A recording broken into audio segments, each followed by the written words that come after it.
रात्री जी आर काढला सरकारने,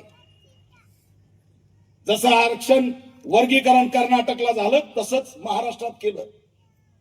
59 जातीमध्ये आता भांडणं लावले. घाई बघा, 1 एप्रिलला मंत्रिमंडळात अहवाल आलाय न्यायाधीश अनंत बदर यांचा. कुणाला किती आरक्षण द्यायचं असा तो अहवाल आहे, पण अहवाल आमच्या पुढे आणलाच नाही, अंधारात ठेवला. आणि काल रात्री जी आर काढलाय की तुम्हाला वर्गीकरण पाहिजे की नाही याचे निवेदन हरकती पाठवा, आणि शेवटची तारीख ठेवली 15 एप्रिल. किती एप्रिल? म्हणजे हा जी आर पडला हे सुद्धा समाजाला कळलं नाही पाहिजे. कारण का 10 एप्रिलला आम्ही पताके लावतो, आमच्या विहारांना रंग देतो, बाबासाहेब आंबेडकरांचे पुतळे सजवतो, आम्ही आमचे बॅनर लावतो.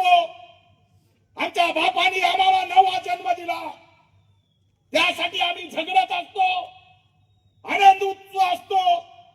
11 तारखेला महात्मा फुलेंची जयंती करतो, 4 दिवस कार्यक्रम करतो, गावागावात मिरवणुका निघतात, अनेक व्याप आमच्या भीमसैनिकाच्या पाठीशी असतो.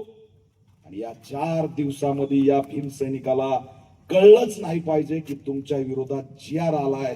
यासाठी 10 एप्रिलला काल जी आर टाकला आणि लास्टची तारीख ठेवली 15 एप्रिल. म्हणजे 14 एप्रिल बाबासाहेबांची जयंती साजरी करायची आणि 15 एप्रिलला आम्हाला कळणार की बाबासाहेबांचं आरक्षण संपत आहे. घाई एप्रिल महिन्याची.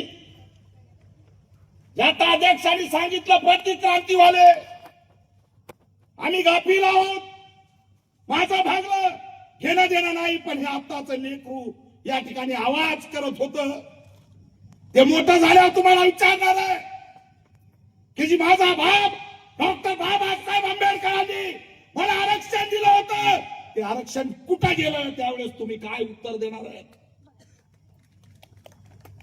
काय उत्तर देणार आहेत?